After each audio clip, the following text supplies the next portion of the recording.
37 Disney Street, which isn't far from you, 3 Disney fans have watched a film which they will now review. Hello, friends, and welcome to 37 Disney Street. This week, we're taking a break from the old routine as we take a look at Muppets Haunted Mansion.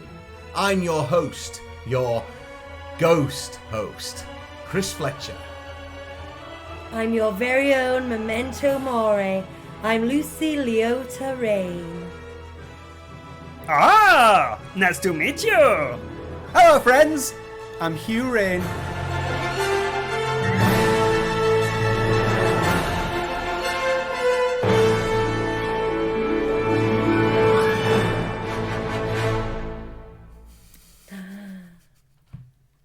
Yeah, that's so strange. Anyone listening, we have a rather amazing overlay on our YouTube version of this at the moment. Hugh has done some fantastic grim grinning ghost effects for us, and we are currently heads on plinths. We also started recording, and then I realised we hadn't got the audio working properly, so we had to start again, and I'd corpsed, forgive the pun. Oh no! At your Fozzie Bear the first time, Yeah. and I thought I'd be all right the second time, and I wasn't at all. It got me again. Yeah. Hi everybody. Anyway, how are we doing? Good. Good. It's good to be here. I feel like I haven't spoken to you for 10 minutes. It's on air. been thousands of years. Yeah. Or hundreds. It's not well, appropriate. Well, to be fair, for the classics viewer, for the classics listener, it has been quite a while. And what we generally do when we start these shows is apologise for the long time between shows. But the actual fact of the matter is, we've all had COVID at one time or another over the last few weeks. And so getting together to record has been a really difficult thing. And when we have been able to record, we've had real technical difficulties as well. So... yeah, we are able to do it remotely, but it's not as good. It's difficult. We've had problems. It's just... We have all been ill with COVID as well. Yes, we by have the all way. been ill with COVID. And then, just to make things even worse, we realised last week that our fantastic classics order that we've been working through this whole time, Yeah.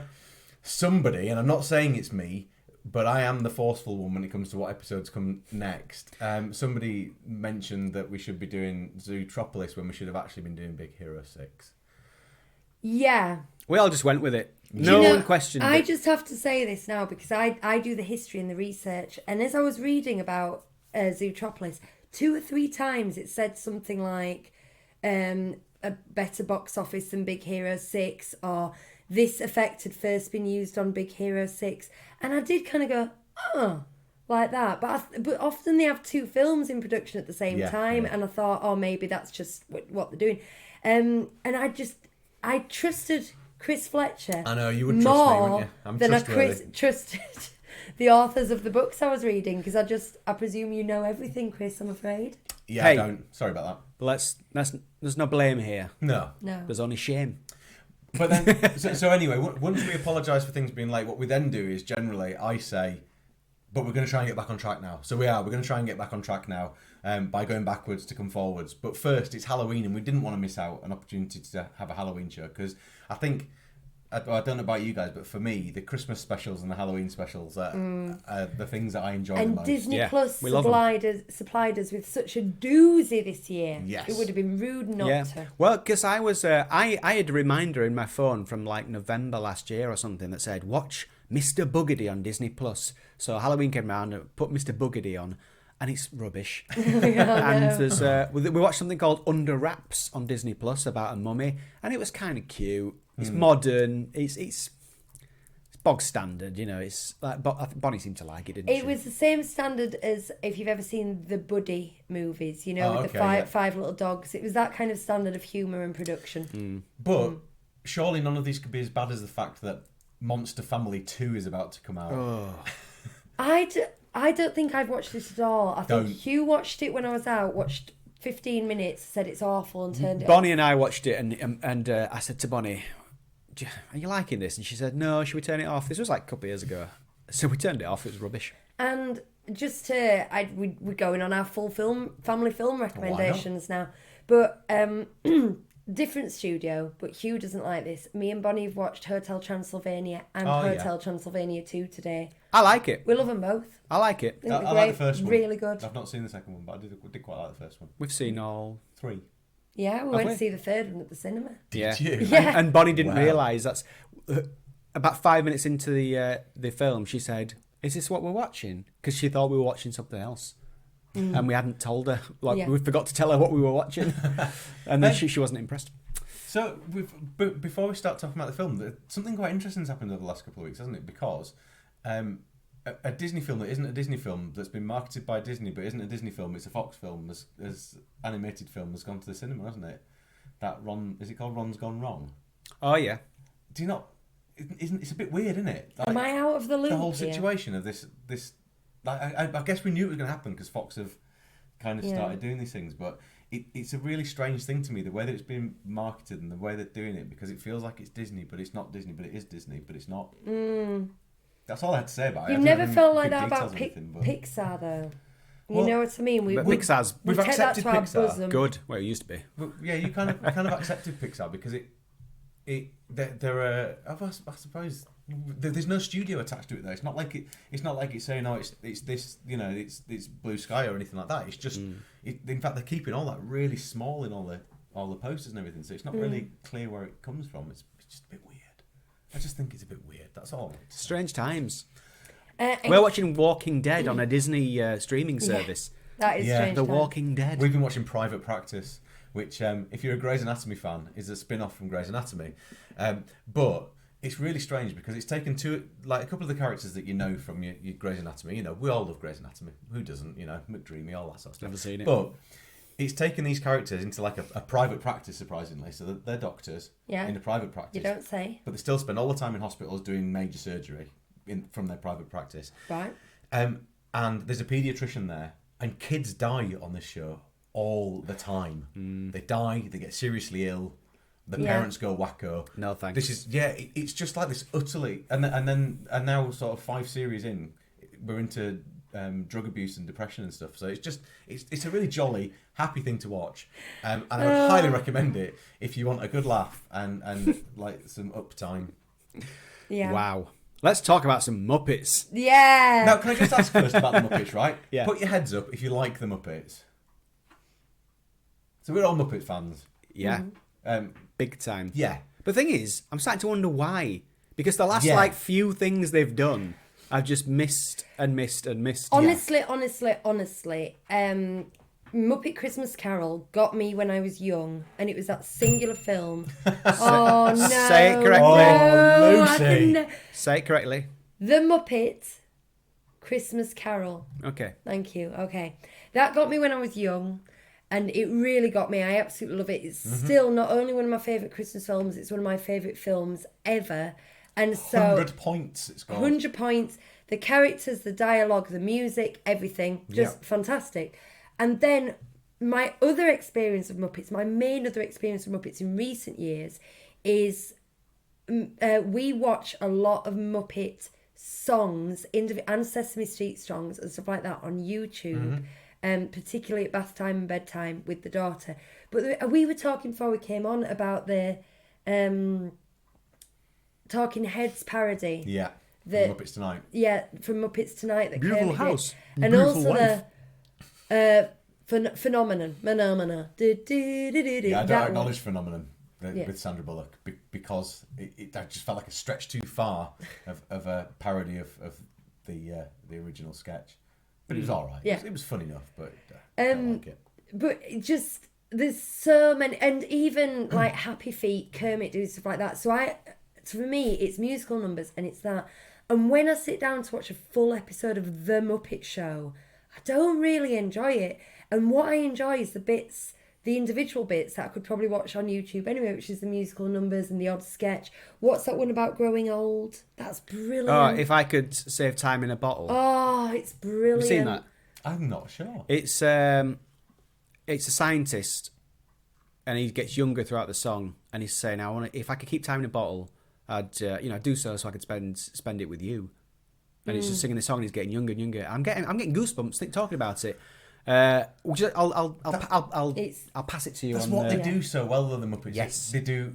It's the whole variety, the whole thing of variety Yeah. that's been part of the Muppets ever since the beginning. Is Yeah. that they can do tender, beautiful moments like Robin on the halfway up the stairs, and they're just superb. And they can bring celebrities in, and I'm going to talk about this later. But they can bring celebrities in, not for fleeting cameos, not for us to guess where Danny Trejo is going to turn up and do something mildly amusing, but showcase their talents and work with the Muppets and do some fantastic stuff. Have you seen Ralph singing "What a Wonderful World" to a puppy? Oh. That's all. That is the whole thing. What I said then, that is it. That is it. It's just YouTube that. Mind you, on YouTube, a lot of these Muppet clips are getting taken down. Bit by bit, they're disappearing because they're on Disney Plus. Because they're on Disney Plus and they're all vanishing. I could do Sad. top 10 favourite Muppet things. I'll tell you something else. We used to, before we weren't allowed in my daughter's school, they had a celebration assembly on a Friday, and they always wanted parents to suggest a song for the people to file in. And it was always, this is a song that means a lot to me. And so people would choose that awful thing out of The Greatest Showman, and you know what I mean, those like ridiculous things. So I thought, and I passionately believe this, one of the most poignant, meaningful songs that you can play to a child and get them to understand is It's Not Easy Being Green. I could retake my A-level English literature using the lyrics of that and tell you all the reasons why that is one of the most beautiful pieces of English ever written. And so I did it. And afterwards went, and that one was chosen by Bonnie's mummy. So Bonnie's mummy, do you like the Muppets then? And I was like, the headmistress had totally missed the point, and I was furious and a little bit embarrassed. I just think it's funny. I really liked to grow it up, and I was a bit embarrassed, if I was honest, but I wasn't going to stand up and do my speech. And then you contrast things like that with Gonzo eating a rubber tyre to The Flight of the Bumblebee. Honestly, it's just superb. All these just fantastic ideas from these, from Jim Henson, these so creative people. Yeah. And it feels like it's just lost its way completely. I always say this, right? But all they need to do is, like, if you look back a few years before they had like a TV show or anything, they were just making videos on YouTube, and they did like Bohemian Rhapsody, or they did like dramatic readings of, like there's one where Ralph does a dramatic reading of Grim Grinning Ghosts. When the crypt doors creak and the tombstones quake, and then a ghost comes over and he's like, "So, how have you been?" And just like it can be as simple as that, just a clips show, just a sketches one after another. And the thing they did recently on Disney Plus, it was all right, but the sketches were drawn out, and you just want these quick, punchy music videos, and it'd be so simple. But even then, the thing about the show always was, you've got these quick, punchy sketches and everything, but there's so much heart there, and what Muppets now lacks is any heart. It lacks a lot more as well, humour for a long part of it for me, but it just, there's nothing there tying it together and making you love these characters, and they used to be that, whether it's Kermit with what's she called, the Bernadette Peters, like singing to Bernadette Peters, or whatever it might be. There was just so much there to make you come back to those characters. Even in Muppets Treasure Island there was, for goodness sake. And that's not a great film, but but you compare that to what's gone on since it holds up.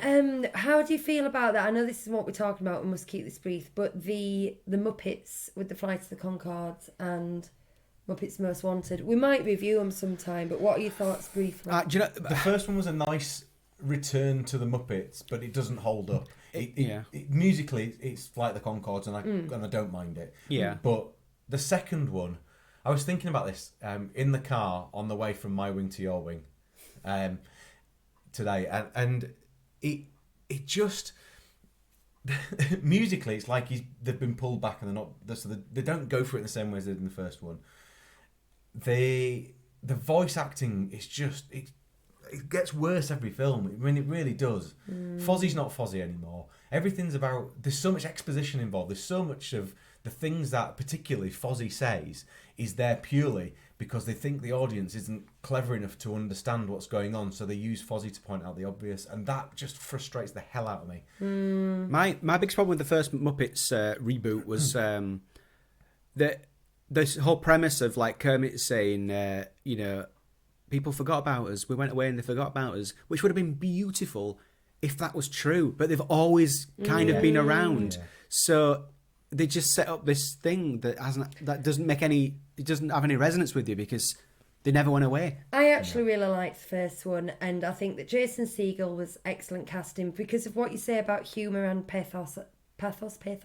I think he's got it. Well, and also his entire background, he's a massive. He loves the Muppets. Yeah, It's always been the big thing. That Sarah Marshall thing, was yeah. all about him and his puppet, you know. And I think the storyline of, is it Oscar? Who's the the new one? No, his little friend? His brother. Yeah. Is it his brother? No, I just thought it was his best friend. Best friend, brother. Yeah, him. Oh, I thought they were brothers. Is he a man or is he a Muppet? Him. Yeah. Yeah. Anyway, I think that's a really good tender storyline, and I think it's done quite well. It's not A grade Muppets, but I'd say it's B grade Muppets. I think it's I think it's good. I think it's all right. Muppets Most Wanted. No. They'd had some success with the first one. They thought we need a sequel as quick as possible, and it just. There are moments that I do find funny, but it just doesn't have the overall package. The fact that they got in that old crooner and that young crooner, what's she called, Lady Gaga and Tony Bennett, to sing one bit in one song because cameo and they were selling an album. That this is the thing for me. What I want to see in Muppets is what I said before: is celebrities like doing what they do and getting involved and doing all that and doing stuff with the Muppets properly. What I don't want to see is these little fleeting cameos just there because everyone wants to be in a Muppet show. I'm going to have to say this quickly because people listening will be getting very frustrated, as I would be if I was listening along. It's called Walter. And they are brothers. Oh, okay. Right, so let's talk about Muppets Haunted Mansion then. Right, so have we got history? No, we've no history. Okay. Because there isn't any, is there? When They we just do made new it. things like this, They just made it. it was made in lockdown, I think, wasn't it? Right, yeah. Which I think is very, very apparent when you come to the audio. Yes. I'd only noticed that on one character. Well, let's just say it. No, it's Waldorf. Okay. Was it Statler? I wrote it down. I think it's Statler. Statler sounds so muffled, and I thought, is he actually wearing a mask? I just... Gonzo, yes, all right, he's a bit of a nasal character, but it was ridiculous how nasally sounded. I didn't notice that. Yeah, right, so really what we normally do is we talk about the story first. So should we go on to the story? Yes, well, normally the kids will do a little summary, but and this is quite telling.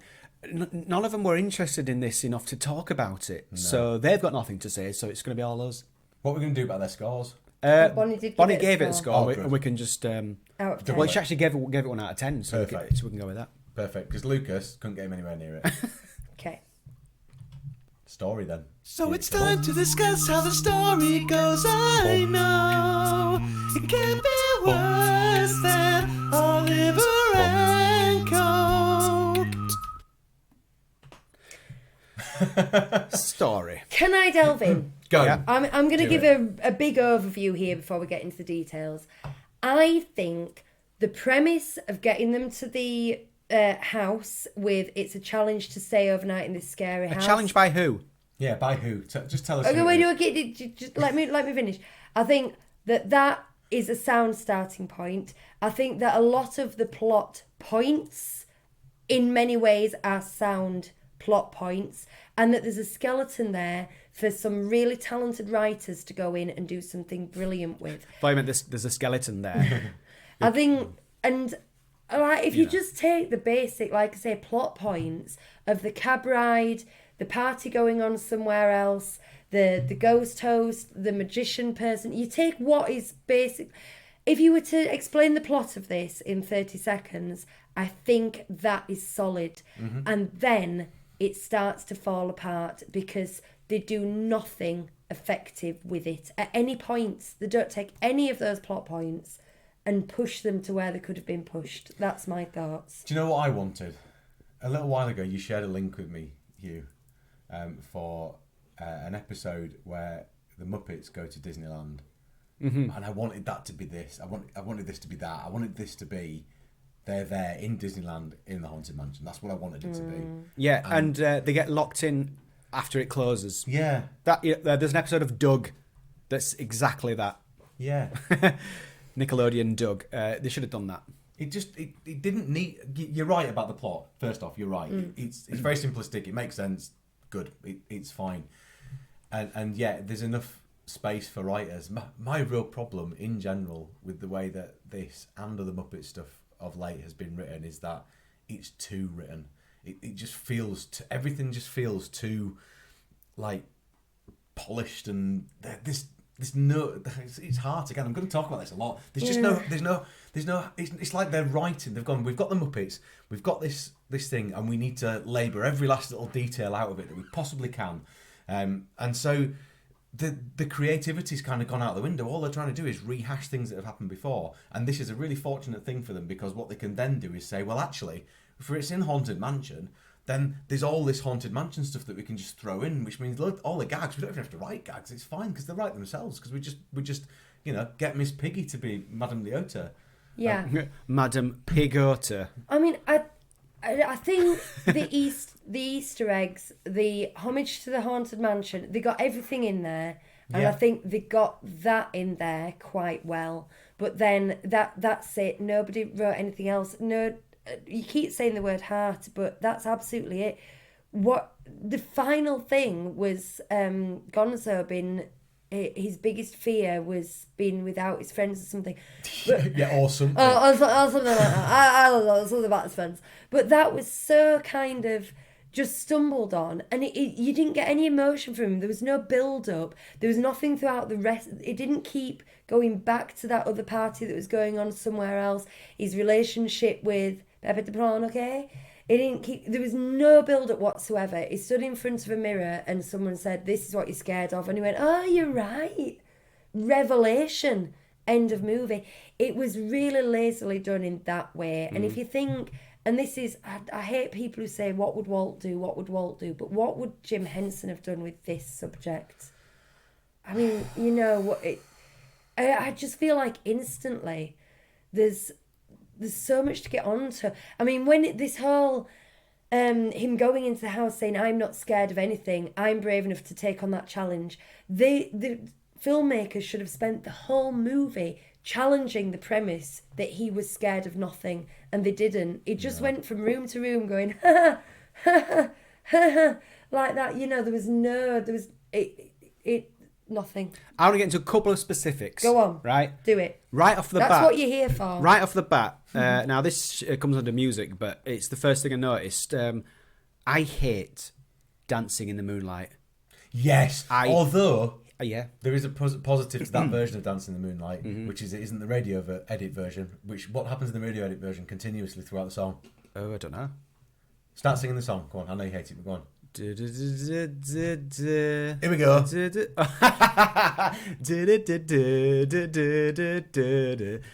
we go. Here we go. Oh, Just if you ever the top loader version. yeah, it's terrible. Oh my word, it's just cringe making. Well, yeah, that's that's one version of the top loader version because they released it twice. The second time, it's exactly the same song. It just says "Here we go" in a really broad Yorkshire accent. A lot of times on it. Wow, I didn't even know that. Well, Well, the thing is, I like there's a bit of Dancing in the Moonlight. funny audio fade, like stereo fade, goes on in it as well. There's a bit of well, distortion at one point. it's literally one of my top 10 least favourite songs of all time, along with like, well, I won't go into all those. Basically, anything that our neighbour sings at the top of his Waterboys. voice. Hey? Waterboys. No. Is that song in there? No. Sweet Caroline. Sweet Caroline, I don't like that. I don't like a brown-eyed girl. Anyway, so I'm just going to be angering some listeners now. So there's that, and then the second thing was you're immediately reminded of Matt Vogel's voice as the new Kermit. Now, people say quite rightly it's not just about the voice; it's about the performance, and the puppetry, the Muppetry is brilliant. But there are other people who say. Actually, if you listen to him, he's more like Jim Henson's original voice. No, he isn't. He isn't.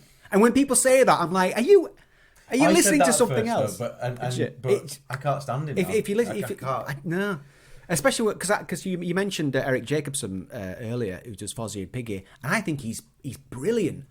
I think he's spot on. I mean, even if you can hear a difference, I just think he's just right. There's just a gruffness missing from the just a little bit of edge in his voice that's missing for me. But yeah, he's all right. It's not so much about the performance; it's more about the scripting. You know, with the Muppets, I'll talk about those. This isn't the Muppets, but with how the Muppets were. Yeah. So much of it was the final product was improvised around whatever it was they were doing. It doesn't feel like that. Everything feels scripted to the letter. Now, if it was done in lockdown, I don't know exactly what that means for individual productions. True. I know that, like CG, people are literally doing sort of stuff at home. People are sending in recordings from home. And then other instances, it's just social distancing and masks. You don't necessarily know what it means. But what was your point? No, you're right though. I suppose you miss out on riffing and stuff, don't you? Because they're not all together. The idea of workshopping a script, and this would be the kind of script that you would imagine having a table reading, have some rehearsals with, have the Muppets going around the workshops. They do the mirror thing, don't they, where they just stand and do stuff in mirrors and play with it. They can't get any of that slapstick going on. So what you've said then is exactly why this shouldn't have been made, and they should have delayed it for a couple of years, because actually they'd have made a better film. Yeah, we can't do what we need doing to a few Olaf things like they've done, which are relatively amusing, or the little Simpson shorts that they've done that have no dialogue in them. It's just someone has made these things. That's fine. They're things you can do and you can make them decent. But something like this, which is effectively a full scale film, it might be a bit shorter, but it is. It's a 50-minute film. It feels like it's lacking because they haven't done everything they should have done with it. Is it our Phantom Manor from Paris? Because it's not the Florida one. It's not the sort of. It's the California and New Orleans one, isn't it? Is it? It didn't look like it to me. It's kind of the exterior. Yeah, It's kind of. It looks like a Phantom Manor. It more looks like that, or like the Addams Family house. Type yeah, feel it looks a bit that more. Gothic feel. Yeah, it was definitely different to the Parks ones. And the Eddie Murphy film. It was a wooden exterior. So, I looked at it and I thought, it's not exactly the Paris one, but it's kind of more similar to that than any of the other ones I can think of. Yeah, I thought it was. Just a little side note there. Do you know what I liked? That you did the film in the order of the ride. So you started in the graveyard with all the puns as you queue up. You met the ghost host, and then you did the stretching room. They did it more or less in the order, and then you go back out into the graveyard and things like that. Right. So that was a nod to it. I like the stretching room and then the corridor afterwards, which as you go down to the Doomburgers, I thought visually looked good. Animation, I guess it's, but visually looked good, and some of those bits were great. But for me, as much as in the start, I cringed when Dancing in the Moonlight came on. I cringed when the phone call happened, because I just have this thing about the use of mobile phones in films. I can't get over it. I'm an old guy and it's not normal. But to me, mobile phones, Twitter, texting, all those kind of things in films and in TV feels really contrived. Yeah, it's often lazy. It's going to date it as well. It's going to date it. But it absolutely will. And then no, I don't know what else I was going to say. I did have a point. I was moving on to something, but I can't remember what. Well, while you're thinking of that, as we are the singing busts at present, those heads, right? Going into this, I thought, I can't wait to see how they're going to do the singing busts, the Grim Grinning Ghost singing busts. And it was the biggest letdown of 2021. Yeah. I didn't know who I've looked them up since, but I didn't know who they were. I just assumed it was like, is this like some 5-piece groups, musicians that I've never seen before, and I didn't recognise them. They looked naff. The heads were just straight on. There was no head movement. They just had to put the faces in there. I looked. I reckon there's two of them I know. And that's Pat Sajak and Craig Robinson, who is Daryl from The Office. But the busts. They were rubbish. in the classroom on Muppets That's Christmas exactly Carol, what I was just going to say. I thought Exactly they were that. going to look like that. Yeah. Yeah. In fact, it should have been when someone said months ago they're doing a Muppet Haunted Mansion, that vision just went a into my straight, brain. perfect yeah. callback. Yeah. Why wouldn't you do that? It makes no sense. Of all the options, they got 5. Have a Walt there. They got- Absolutely, have a Walt. Yeah. But have a Muppet Walt. They got 5 random celebrities, and just were like, they'll do. And like, I think they've done a disservice, because to me, that whole ride, that's the centerpiece. And it was the same with And that song as well. the same with the Eddie Murphy film. They're really good in that. Like the way they're executed is just perfect. And they were not to the it's Dapper such, Dans, it's aren't such a they? short appearance. And then in this, I was like, that's how the Henson Company are doing that. What a letdown. I was angry at that point. Like, we watched it twice. The first time we watched it, I kind of checked out then. But the second time, because I was prepared for it, I enjoyed it a bit more. It's worse than that though, because without talking about music, but we do seem to be kind of fusing everything anyway. But Yeah. but they just like shoehorned it into another song in a really bad way as well. Yes. It just didn't work. Well, I'll come on to it. Music. And the cameos in that scene, they're like just using everybody and anybody as a ghost. Doesn't matter who it is. Like, oh yeah, there you go, Alfonso Ribeiro, you be a ghost for a minute. That's great. Yeah. Oh, Danny Trejo, what a surprise. Yeah. Yeah. Come on then, you're always there. We'll talk about it musically when we get to music, but if we talk about the lyrics, which I think are starry, there are. I mean, we always go up to Boot Hill and read the things on there, and the maid who kept the master happy. No, the wife who kept the master happy, the maid who kept the master happier, and all that. You know, all those little puns. There's so much humour there. There was zero humour in that song, and the potential for it. And well, okay, but I mean, what they were referencing is funnier than what they actually produced, and Yeah. it should be the other way around. And I thought when they did the first couple of reading the gravestones, and they're quite boring. I think the first one is something heavy fell on his head. The second one is, and he lays 6 feet underground. I thought they're working up. These are going to get progressively funnier. We all know, I mean, you've done stand-up comedy using musical songs, and you kind of know you pull the audience in thinking that it's one genre of music, and then you just sort of punch them with the end of the verse is funny. And that end of verse never came. And then before you know it, they're into the Grim Grinning Ghosts, which hasn't been referenced or rewritten to fit within it. You haven't gone from that song into that song because it makes sense. They've just gone, oh, and there's them as well. But That should have been that whole song. They could have Exactly. put the entire whole It song should have in. been the centerpiece. Maybe not the centerpiece, but it should have been like a big Yeah. bit. It should have been just that whole song with Muppets. Yeah. It's like it writes itself. Yeah. Yeah. It's a done deal. I mean, it's like they've overthought and they've thought, no, well, let's do something. Let's get some celebrities. But like the first idea that which should just be, let's just do that song with Muppets. Done. Yep. Bank it. What do you think to the casting of him from Arrested Development? Will Arnett is that's the word. phoning it in. Now, oh boy, knowing that it's made in lockdown, like, I don't know who's there in the room with him. I don't know if he's on his own or Yeah. what, because he looks so uncomfortable. He's just saying the lines. If you look at his face, he looks like he has no idea where he is. And he's a great performer. Yeah, He's theoretically, such a funny he's guy. a great casting. If you watch any interview with him, he's always doing a little skit, or he's improvising, he's doing something. He's brilliant. And in this, I've never seen him so lackluster. And he doesn't seem to have any... Look at me talking like a Shakespearean director, but he doesn't have any motivation for what he's doing or why he's there. No. To say the reveal at the end was... Oh, God, Don't say his name. What was the reveal? I That can't- he was MacGuffin. He was He was the MacGuffin. He was the MacGuffin, and Is that even a MacGuffin? I thought a Well, MacGuffin it kind of is because he was the. it was an reason- object. But Can it be a person? I guess Yeah. maybe. And I don't know, but to be honest, I'd lost interest by the time the reveal came. But it wasn't like you could look back on the film and go, "Oh yeah, because he did that, and then he did oh." It was such an. Yeah, nothing. The payoff but just wasn't also, worth it, was it? There's this magician, and he's asked me to come to this haunted mansion, and at the end, oh, the guy at the haunted mansion who opened the door to me and let me in was actually the magician. Do you know Shock horror. when?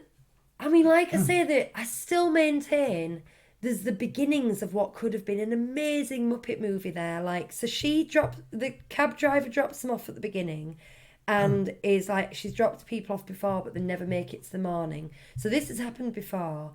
And then the bride has got 6 husbands. So there could have been loads of references to all the people who've tried this before and they've failed and why they've failed and what's happened to them. Nothing. There's so much potential there. There's so much potential. And why, if Kermit wasn't there, did they bring Kermit in as a ghost? Yeah. Oh, and, yeah. What was the point in and that? Piggy, Didn't even think Piggy's playing herself and Leota. Madam Pigota, which So is the worst pun of a name. I mean, in this, the actual Muppets could have not existed, couldn't they? You know, it could have just been Gonzo and Pepe. And then Gonzo and Rizzo. I'm sorry. It should have been Gonzo and Where was Rizzo. Rizzo? But I want to say some positive things now because we've been ragging on this. But I love Pepe the King Prawn. I do love Pepe. He's hilarious. He doesn't even have to have funny lines, and he's just funny, okay, isn't he? Yeah. Yes. I like the 2 and- skeletons who do the da da da da. Oh, Well, gosh, I didn't. wanted to like them. That premise was funny, but their delivery was like they were over saying the lines, and I just Maybe they knew they were the... overlaid visually as well, and not actually. Oh, yeah. yeah. But every time they came out, I thought, oh, that should be funny, and it isn't. And I think that was a performance thing. Yes, but I agree. I think that's because of the way it was made. It's not quite working. The ballroom dancing vignettes I like, so it cuts to each little couple and there's a little funny interchange. That is the best callback in the whole film for me. When they showed that, because it's from the original TV series, isn't it? It's from the Muppet Show TV series where they all dance and they tell little jokes and they go back to dancing. I didn't again. know that. Yeah. So and I can't remember the name of the couple, but they're one of the man and woman Muppet couple. They are very much used in those scenes in the first series of the Muppets. Mm-hmm. So I liked that bit because it was a proper callback and done quite effectively for a change. Yeah. Few and far between there. So there were some good bits. Did you like Fozzie as the Hatbox? Do you know, I didn't really know about that Hatbox ghost until we watched the Imagineering thing recently. And I was like, oh, okay, that's a nod to that. As far as the ride, it was very true to the ride. Yeah. I liked that. It's a very good homage to the ride. Because, the Eddie Murphy film isn't so much, is it? It's just, it's I don't know. They There's have all bits of the it. bits But- there. Yeah, it does have all the bits, doesn't it? Does it? They have the stretching room. I can't remember if it had I that. don't No, think no, that's no, a stretching yeah. room. See, I watched that film before I'd been on Phantom Manor, so I didn't know. I think as well, obviously we're more familiar with the Paris Phantom Manor, which Yeah. does have some differences. There's a lot of similarities, but it has some differences. I liked... Disappointing busts in Phantom Manor as well, isn't there? Yeah. I'm skipping to the end now, but I do like that when they're in the cab on the way home, there's the hitchhiking ghosts with them. Mm-hmm. It's all right. That's it. Yeah. That's about all I've got on story, though.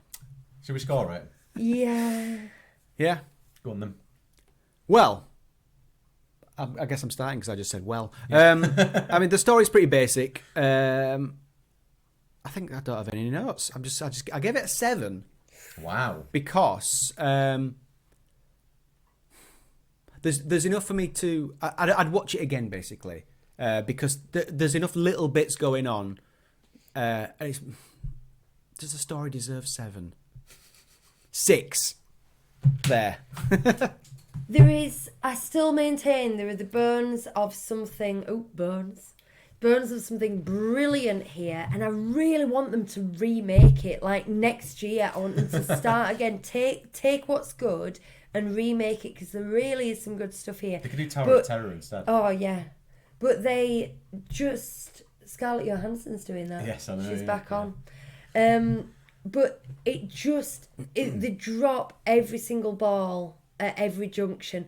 The only thing that is good is what's come from the ride, and you have to recognise that in the way that they've integrated that. So I'm going to go for a 5, and I think I'm being very generous.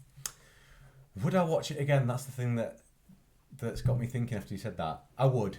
I would, because Gonzo and Pepe. Not for any other reason. And Gonzo isn't great in it. Gonzo's not... But yeah, I would. But it's middle of the road, isn't it? It doesn't deserve more than a 5. It's middle of the road. Do you know, we're saying, would you watch it again? I definitely would, but it would be a more of a like, In the it's background. Halloween, I'll pop it on in the background. Yeah. You know, like at Christmas, there's certain things I'll put on while I wrap the presents, but I'm not that bothered about. But I like it enough to have it on in the background. Yeah. It would become that for me, but I'd never sit down and be like, oh, rubbing my hands together. Got to watch this every year. What a shame, because it could have been that. Animation then. Well, Get the animation you, the characterization you, and don't forget the background and the style. Yeah, man. I was going to say, it's art direction, isn't it? Visual Sorry, and then I effects. realised that's you said animation because we've got Because the I pressed thing. the button. Visual effects, art direction. We're talking about the visuals. The visual. That's from City of Angels. Well, for starters, I'm going to start with the positive now, Hugh, because you had to bring us back positive because we've been quite. And I never do that. Let's just take a minute to appreciate the skill involved in puppetry. Bonnie did say at one point, "Oh, I've worked out that they do this and they're doing that, and that's how they move that." And then we talked about them having it above the head and practicing in mirrors and stuff. And if you really watch the minute gestures of some of these characters, it really is a brilliant art form, and they are the best at it. So kudos for that. And then I'm going to say, sorry. No, it's all right. Go on, talk about that. No, I was good. No, just a very, very little thing I was going to say was they were the best at it. But no, carry on, and I will have my rant in a moment. Yeah. But I was going to say, and I'm going to use technical terms now, some of the compositing here was absolute feces. And I mean, I don't really know what I'm talking about, but I just watch Corridor Crew and think I do. But basically, just putting layers on layers and using green screens to do things and then making them look like they're in the same room. They were just absolutely awful. Are we looking at this the wrong way?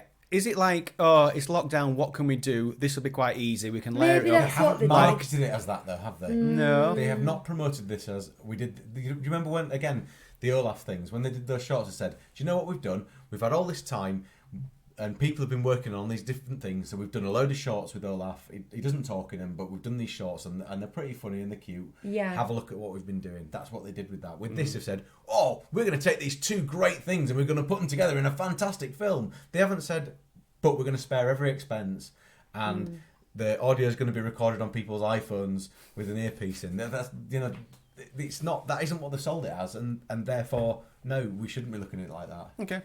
And with the I mean, it's calling them special effects is a stretch, but the compositing in mind, and again, I've got to keep reminding myself this is a lockdown film, is what is so wonderful about other Muppet films that we've seen is there's a limit to what Muppets can do and where they can do them and how they can do them.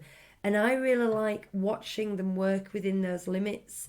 Like the fact that for the London scenes, they had to build like tracks, when they did Muppet Christmas Carol, tracks for them to dance Return down. of the Jedi as well. It is Return of the Jedi, isn't it? Dagobah. Yeah. No, the other one. Empire. Yeah. So they're like, Both of them, probably. they build things up. And the way that then the human beings interact with that and often it just... I think that is a plus, not a minus. But what they've done here is they've not given any deference to that whatsoever. And they've just used digital compositing for basically everything all the time. And I think there's a charm that disappears when they do that. It comes back to the Jurassic Park quote, doesn't it? Yeah. They were so too busy thinking about whether or not they could. They didn't stop to think whether or not they should. That's not the first time you've said that. No, it's not. It's not It's at all. a really good quote. But it frustrates the hell out of me because what the Muppets are all about is how they push the boundaries with what they're doing and what they've got. And as soon as CGI became involved in it, in Muppets Most Wanted, and you got Fozzie walking with legs, as soon as that happens, and it isn't like... Because they have done that in the past, obviously, but using puppetry or using animatronics, and it's different. But as soon as they start doing things in this kind of way, it just takes away from it all. This isn't about creativity at all. It's not about artists at the peak of their game, like you said about puppetry. It's not about that. It's about making a buck from an IP, and that, for me, the visual effects just scream that. They're just not doing their job, because basically they've just gone, we're going to put this film out and it's going to make us lots of money, and that is it for me. And thing is, It these just days, frustrates me. it is cheaper to just do it all on green screen than it is to build a soundstage on 2 levels. And You don't want that. You want all that. Yeah, You know? tactility. Oh yeah, like if this was like a physical set and you could really just like, it would be so different. But you know what? Generally, I wasn't picking up on this as much as you guys. I thought it was a visual feast. There you are. You're both just looking at me. Yeah. I did like I didn't mind the kind of composited nature to it. It kind of just felt a bit cartoony. Maybe it's because I'm excusing it because we're currently in a screen where I've just done a few layers, and like this, what I've done with this video, like, sorry listeners, It's superior. It has a similar aesthetic to the actual thing we're talking about. Yeah, but we're not doing it to try and. I think the motive's different. We've done this for a little bit of fun, and it doesn't. But look, the same for me. No. It's not. I liked the things like the stretching corridor as his, and it sort of twists, and I loved that big monster at the bottom of the spiral staircase.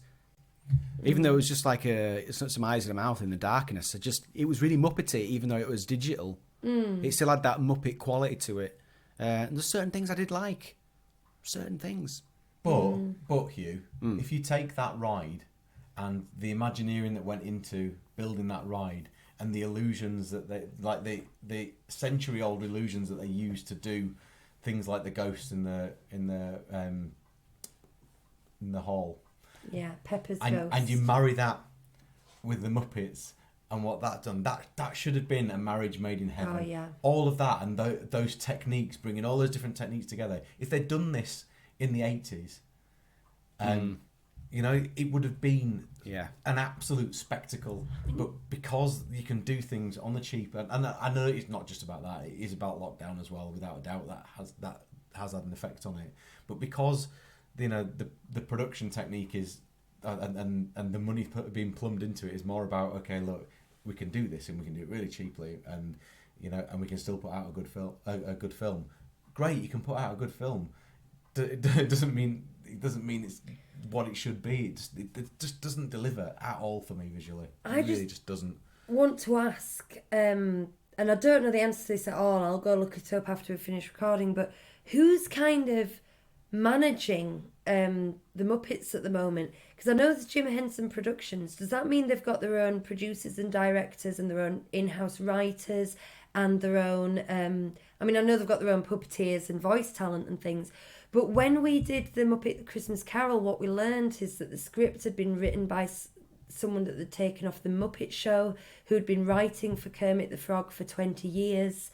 And it was a family that dealt just with the Muppets, with the Muppet humour, with the Muppet visuals at the time. Now, I suspect, I don't know this, that now that it's been bought by Disney, it's treated very much like any other franchises, in that they're just bringing people on for projects rather than using people who have an affection. Do you think at any point in all of this that the people at Disney who deal with musicals and stage shows have ever thought you could take the Muppet Show and those characters and you could do a musical that would just sell itself? Like, honestly, it would. There's so many opportunities with this as a franchise, and I don't think they understand how to use it. I don't think they understand, and possibly there's pushback from the Henson side of things as well. They've ended up in this with belonging to this massive business, and maybe it's pushed a bit too far. I don't know, but there's something just not right, is there, in that relationship that's holding them back, or I don't know. I think, again, the art direction that related to the ride itself was very good, but it's preordained. You know what I mean? The scenery, the wallpaper, the props, it's already done for them. If they muck that up, there's something wrong. But I didn't find anything that particularly took it beyond? Do you know, thinking about it now, I'm thinking about the graveyard at the start, and you get all those cameos. Everyone's just facing forward, aren't they? Yeah, and then at the end they show them all just like stood in their houses. Everyone's just stood in a room looking at a camera, and there's no. Like, there's certain bits where, like, you just see exactly how it's been made. But if they said that, don't you think? If they come out and said, look, yeah, we've used this time to do this and show you, you've seen all these different things being done. You've seen these Disney concerts where people are just singing in the living room and stuff. Look what we've done with this medium, with Zoom. If they did a making of, you'd be like, wow. And Alfonso Ribeiro was in his kitchen with a green screen like we are, we'd gone, do you know what? What they've achieved is amazing. Yeah, but I feel like it's been oversold. I feel like we've been lied to about what it is, and it's the writing such, though. It's the writing. There's no excuse for that really, other than like I say, workshopping. Yeah. And improv. Yeah. There you go. Should we mark the visuals? Yeah. Right, I'm going to go. Obviously, I would overstate it if I said this is awful. It looks like a pile of steaming feces. It doesn't. It looks perfectly good. It could have looked so much better. And they missed the trick with the medium that they're meant to be using. So I'm going to give it a 6. I will. This is the main reason I'd watch it again. Is just there's enough there, enough pieces of it to hold my interest. So I'm going to give it a 7. It's middle of the road.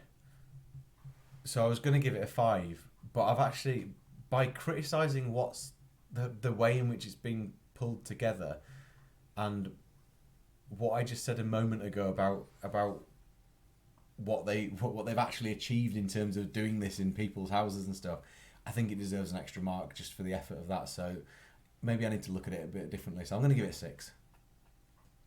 That brings us on to music. So do, so me do, me so do, so me do. We are going to talk about the music hits. Rate the songs and score the incidental bits. We really should have moved our heads from side to side in rhythm then, but we didn't. We don't have. I was doing it and I thought they're going to pick up eventually. My neck's clicking every time I do that. Can you hear that? No. Hopefully the mic isn't picking it up either. Go on. So what I want from a Muppets film Yeah. is catchy, memorable music that you're going to take away with you forever. Most of the Muppets films Yeah. have at least one song in that you Including the most recent ones. Including we're doing a sequel. Yeah. What this film Forgettable. doesn't have is that. It's got nothing. And then the only other thing I want to say about music is this. The song in the hall is the most unnecessary thing in the world. I mean, it needed a song there, but it doesn't work. Which one's that? That massive number that goes on for 25 minutes. That's the and centerpiece. finishes like the Muppet Show. Yeah. That's the bit that annoys me. Like, I don't need a callback to the Muppet Show. They're the Muppets. I get that. You don't need to do a really poor callback to the Muppet Show because you don't know how to end the song, so you're just going to finish it the same way as they've done it. And that is it. That's all I've got to say about music. I did not like any of it. Right, I'm going to go back to that word potential again, because where they chose to have the song at the beginning, the way that came in, being slightly gothic, and we're going to read the gravestones, so much potential there for like a Marley and Marley-esque thing, for so much humour in the lyrics. And you've got if you're then saying the ghosts are going to, it starts by saying, don't wake them up because they're unstoppable. This is the guy from Glee. The guy from Glee. I can't remember, it's in the lyrics, but don't wake them up because they're unstoppable. You could have then had a big, as it were, dance number with Muppet ghosts and human ghosts, and you could have had them. They've got some, like you say, famous faces, talents, etc. Like you said, they could have been doing what they're good at. You could have been making something of that, and nothing happened, and it was there and nothing happened. The music just stayed at the same tempo. The tune was forgettable. It just modelled on. I could have done better for my GCSE music. I've already talked about how the fact that it inexplicably then goes into Grim Grinning Ghost. I do mean that, by the way, because we'd be given tasks like in our GCSE music saying we want you to do something in E minor because it's a sinister key and I want you to do sinister music, and it's meant to be prompts. And I feel the level of melody there was someone being given a GCSE, or maybe that was when I did A-level music. That does sound a bit hard for GCSE. But it was like an A-level music prompt. There you go, and do that. And so we'd compose something slightly gothicy, and mine were awful because I was rubbish at it. And that's what it sounded like, was one of my A-level compositions. I counted like 3 songs really, which is that opening number, and Dancing in the Moonlight. Well, there's that as well. There's the Kermit-led big centerpiece one, and then there's that like Together for Eternity one. That's kind of it, isn't it? And they're all forgettable. Yeah. The Kermit Music Hall one, that swinging. I can't remember what style it is. All I know is it's a little bit honky tonk. Yeah. All I know, it wasn't really moody or atmospheric, which you would expect for this film. It also had a job to do. That was all right, but yeah, the tone. There's not tone to it that felt appropriate. That song had a job to do, and it was to convince Gonzo to stay with them for eternity. Now, it should have... I know this wasn't the musical style, but in terms of that, it had a lot in common with Be Our Guest, or something like that. It started like that, didn't it? It should have been like Be Our Guest. Proudly present your afterlife, isn't like that, wasn't it? Wasn't that the actual dialogue? And they had so much to draw on. They had the Be Our Guest thing, they had the music hall thing, they had all the rich history of doing music halls. You've got all the musical theatre that's ever been done by doing persuasive songs that turn into great big show numbers. Every blooming musical's got them. Just look at Kinky Boots. Take the end of the first act of Kinky Boots. That's what it should have been like. And it was just so lifeless. The tempo was dull. The lyrics weren't funny. It didn't go anywhere. It didn't crescendo. That kind of song, it was made to crescendo. You know, that starting with a single person singing in a music hall and then having the full cast join, it should have been gigantic, and it wasn't. It fell on its backside.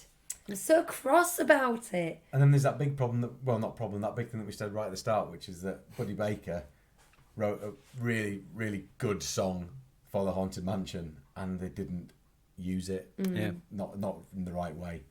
I couldn't remember Buddy Baker's last name, so I just looked it up, and I put in Grim Grinning Ghosts, but I made a slight spelling mistake, and I put Grim Grinning Goats, and now I really want to hear that version of that song with Grim Grinning Goats instead, because I think it'd be quite fun. Can I just say there was one thing I didn't mention in Story that did make me laugh? That was the screaming goat. Every time he came in. I forgot about that. That was the funniest thing in the whole film. Well, that's the final thing that punctuates the end. It's like, at the end. Yeah, and then Dancing in the Moonlight comes back. So I have to endure it again. Because everyone loves a good cast dance along at the end of the film. Yeah, and everyone looks weird, don't they? Everyone just looks a bit odd. And I blame something about Mary for that. Yeah, okay. And also, that version of it... a bugbear of mine is when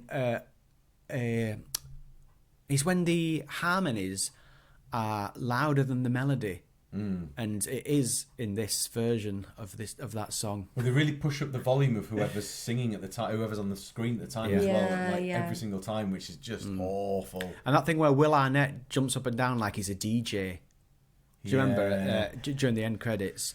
It made my skin crawl. Thing is, I mean, for a family audience, I'm not going to say I love it and that thoroughly entertains me, but for a family audience, it's a thing and it's fine and the kids like it and it's easy. I couldn't get my kids to watch it. Yeah, Bonnie wasn't bothered by it. It's easy for them to do. I can forgive them that ending, because I mean, it's just, you know what I mean. If the film fails in so many ways and they do this I mean, you can't say that ending failed. I'm not saying it was good or original, but it did what it needed to do. But because I think all three of us are so passionate about musical theatre from the inside, and also the wasted opportunity. You take the Muppets and the Haunted Mansion, which are two of my favourite things of all time, and put them together. I'm like, yeah, come on. I'm genuinely excited for it. The disappointment. The songwriters they've got at their disposal, though. I mean, simply they've got a contract with Lin-Manuel Miranda, and who are the married couple who do Frozen? Yeah, them. Jennifer Mr. Lee. and Mrs. No, that's the director. Oh. Mr. and Mrs. What's the face? Is it Rodriguez? Yeah. Gomez? I'm sounding a little bit. We could very easily check this. Yeah. They've got people like that, but they've also got musicals in the parks, and they've got the people on hand, and they did not send their big guns into this because they obviously didn't want to spend the money. They could have used a bunch of songs from things that they've already done. Robert and Christian Anderson Lopez. There we are. One other thing then for me is the sound quality. It's so inconsistent because of how it's recorded. I didn't notice that either. It's massively inconsistent. Didn't notice. You see, Chris, going in, I had no idea that this was a lockdown film. I probably could have worked it out. And I perhaps have been a bit harsh on it because I didn't look at it as it was. But like you keep saying, it's not advertised as such. And if it's not, it should hold up. And it doesn't. I agree. Score it? Yeah. It's middle of the road. I'm giving it 5. Music, 2. I was actually cross. The music wasn't better. Wow. Because I started this whole show off saying my favourite thing about the Muppets is the music videos online. Mm-hmm. And it's always song-based, it's always music-based, and that's what I associate with them, and it was garbage. 2. I've given it a 5 because it's just forgettable. Yeah. But nothing's actually bad in the moment. It is. It's just I just find it all forgettable. So 5. There we are. Do we need to know what Bonnie said? Yes. Now, Bonnie, funnily enough, we said... Well, I said, what would you give it out of 10? And she said 7. Oh. So... I'm not sure how true that is. Yeah, so... She could have given it 4, and then... 8, then she'd have given it 4 out of 5. That would have been good. So I've got a score for it. Good. Let me just double check it. Talk about something. Have you got IMDb on there? Go on then. Should we see what it says? I already got IMDb up in case you wanted to check names. 6.6. Now that is low for IMDb. It's we know high, it's... is that though? I think. There won't be many reviews yet. Let me get Rotten Tomatoes up because you get professional critics on Rotten Tomatoes. 3,500 people have reviewed it so far. I think that said. I will look Oi. for you. Oi. Are you guessing? Where are you guessing this is? I can't remember what we scored things. I think it's 55, something like that. Ooh. I will score, you mean? No. I think it's going to be slightly above Oliver and Company, but not by much. Right. I am stunned. I don't think we know anything, guys. The critics have given it 83%, but it's only based on 23 reviews. Here's the thing, though. I think... Are we critics? Can we get registered on this? Probably. We are critics. Yeah, we are. I think that possibly there's a bunch of people who got into the Muppets from Muppets... from the Muppet film, from Muppets Most Wanted, from Muppets Dot, and from Muppets Now. And maybe for that group of people, this is fine. Mm-hmm. I saw someone on Twitter saying it's like episode 1 to 3, isn't it? It's that kind of thing. A new generation of people who like what they see. Yeah. Someone on Twitter said they think that this before we watched it that Muppet Haunted Mansion is the best thing the Muppets have done in recent years. And I thought, I'm really looking forward to watching this. Well, they were wrong. The audience score on Rotten Tomatoes is 63, so the audience don't like it as much. There's more than 100 ratings. But I'm surprised at the critics. But perhaps they're taking it on the fact that it is a lockdown film and what's been done with that. If you think about it from that point of view, then you have to give it some credit for that. But if you think about it as an entertainment and all the horrible things that it does wrong, then how can you score it that high? Well, we give it 54. Wow, that was... I think that's right. I think 54 is very That is one less than the Star Wars Holiday Special. Two less than Toy Story. 2 less than Toy Story 4. Wow. What else we got around there? See, that Toy Story 4 one more than the Black Cauldron. No, you see, I've watched the Black Cauldron again many, many times since I first watched it, since we reviewed it. Can't get through it. I would still watch it again. It's the same as Maleficent, Mistress of Evil. Oh, that was pretty bad. That was bad and unnecessary. I forgot we even reviewed that one. Ichabod and Mr. Toad, 53. But I think what upsets me the most... I watched Ichabod the other day, and I think we scored it fair. It's on the most recent Animators Reacts episode of Corridor Crew. Ichabod. Although they all call it Ichabod, and it really bugs me. Once one of them starts it, they all call it Ichabod. I think what upsets me the most about this one is the potential. And if you'd told me beforehand that we'd be watching it and would be giving it 97, I would have believed you, because the potential is so great. And I think that just makes the disappointment worse. I think if I'd never seen anything the Muppets had done, I might have scored. Well, I would have scored this a lot higher. But it's just not up to what it should be. But it's better than The Wizard of Oz. The Muppets Wizard of Oz. I'm going to say It's better than The Muppets Wizard of Oz. Yeah. It is. It just is. Clarify that. And it's probably comparable with The Muppets in Space or Muppets from Space as well, which isn't great. Yeah. Okay. Yeah. Shame, innit? Did you want to... You put a thing out on Twitter, didn't you? Oh, yes, but also Cry Factor. Oh, yeah, sorry, Cry Factor. I completely forgot. Yeah. It's absolutely beautiful. He really loves it. I don't know why they just can't be together. Hugh's Cry Factor. 1. And you get that for turning up. Yeah, because I cry at anything, and there's nothing in this. Like, I'll cry at like something where I think, oh, that caught me by surprise for such a inoffensive like half an hour TV episode or something. There's nothing in this, nothing. Like even the bit where he realizes he needs his friends, or he doesn't have to be the amazing the great Gonzo to be great. Was it amazing or great? The great Gonzo to be great. There's just nothing like because there's no heart to it. Oh, I want to reduce my scores. So I'm so cross about it all. So yeah, that's it. So I did actually put the call out on Twitter, and we got a handful of responses. Let me just switch accounts here, guys. Right. So I know that Bob said 40 minutes in and not a titter. The only thing I enjoyed so far is reference to the ride. Got to the end, and the best thing was the talking red herring. What a disappointment. Not for me. Yeah. David, at David Wrights, says he's changed his name to Grave Id Frights. David Frights. I changed mine to Huge Brains. I do that every year. Yeah. He says, well, I loved it. It was never going to be close to Christmas Carol, but it was a good 49 minutes of Muppets riffing on an iconic ride. It had what I wanted: funny gravestones, stretching portraits, authentic rooms, and quotes from the ride. The in-jokes and cameos were spot on. We didn't really talk about the cameos in general, did we? I just said I don't like cameos. It just frustrates the hell out of me that people just want to be on for a split second. Look, you see, I've got to an age now when I don't know who anyone is anymore, and I've also got to that same age where I don't care.